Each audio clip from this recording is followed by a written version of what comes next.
সব সময় তিনি তাবাসসুম পছন্দ করতেন।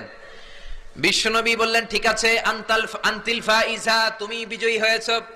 তার ঠিক 6 বছরের পরের ঘটনা। এই 6 বছরের ব্যবধানে মা আয়েশার আগের মতো চিকন নাই, মা আয়েশারে মোটা বানিয়ে দিয়েছে কে?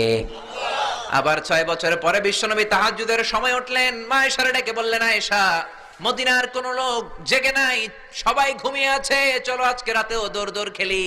মা আয়েশা বললেন, আমি রাজি, চলেন শুরু করে দেই। বিশ্বনবী আবার ওই জায়গায় যেয়ে দাঁড়ালেন, বললেন, ওই যে মসজিদে নববীর পিলার দেখা যায়, কে কার আগে পিলার ধরতে পারে? রেডি, আমরা শুরু করে দেই, 1 2 3 স্টার্ট, গো। বিশ্বনবীও দৌড়, মা আয়েশাও দৌড়, জনমের দৌড়, আইজও দৌড়, কাইলও দৌড়। কে কারে হারাতে পারে? বিশ্বনবী আগের মতোই আছেন, কিন্তু মা আয়েশারে মোটা বানিয়ে দিয়েছে কে? এবার আর বিশ্বনবী চান্স দেন নাই মা আয়েশারে। বিশ্বনবী ওই দিন আসলে ইচ্ছা করে হারেন নাই, মা আয়েশারে জিতানোর জন্য দেরিতে গিয়েছেন। কোন ঠিক কিরা? আমার নবী যদি শক্তি দিয়ে দৌড়ায়, নবীর সাথে কেউ দৌড়ে জিততে পারে না, জোরে বলেন ঠিক কিরা? মদিনাতে বিশ্বনবী যখন ঘোড়া হাঁকাতেন, সাহাবীরা বলতেন 1 মিনিটের মধ্যে, আধা মিনিটের মধ্যে বিশ্বনবীর ঘোড়া যে কত সামনে চলে যেত।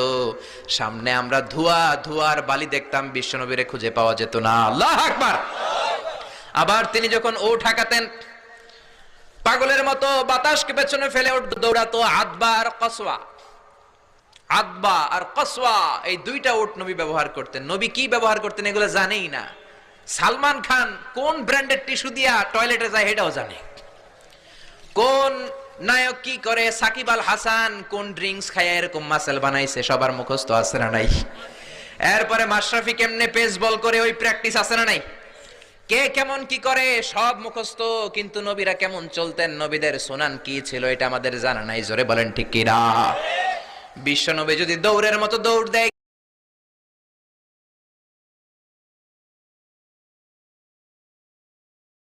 কেউ পারে না। এমন শক্তি আল্লাহ বিশ্বনবীর মাসলের মধ্যে দিয়েছেন, কাউরে একবার ধরলে খবর আছে না নাই?